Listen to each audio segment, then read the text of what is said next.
À ce point de totale incompréhension, c'est Jésus lui-même, comme pour Marie-Madeleine, qui prend l'initiative de sortir les disciples de leur incrédulité. Il les introduit par le rappel des prophéties au cœur du dessein de son Père. Il leur dévoile ainsi la réalité du mystère qui est intérieur aux événements qu'il a vécus, aux paroles qu'il a prononcées, aux gestes qu'il a faits. Ne fallait-il pas que le Christ endurât ses souffrances pour entrer dans sa gloire? Et commençant par Moïse et parcourant tous les prophètes, il leur interpréta toutes les Écritures, ce qui le concernait. Luc 24, 26, 27. À partir du Père et de son dessein de salut tout gratuit, c'est le dépassement de tous les contresens et de tous les quiproquos possibles par l'accueil de l'interprétation donnée d'en haut par l'Esprit.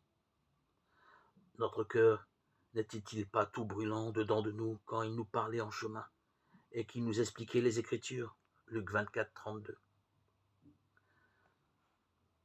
Condescendance infinie de Jésus, qui aide ainsi les disciples à prendre leur distance par rapport aux souvenirs sensibles de leur vie commune avec lui, pour qu'ils parviennent à découvrir sur un autre plan l'initiative du Père, annoncée par la prophétie de l'Esprit traversant et donnant sens aux événements de sa vie. Il ne s'agit nullement de rompre avec le passé ou de l'abolir, mais de le recevoir du Père transfiguré par le mystère présent à sa pensée. Bref, de le saisir dans sa vérité. Et ce souvenir transfiguré est donné dans la fraction du pain.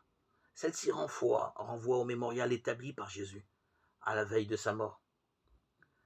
C'est dans la communauté chrétienne célébrant la fraction du pain, dans un souvenir tourné vers l'eschatologie grâce à la présence de l'Esprit, que la présence du ressuscité est donnée et reconnue.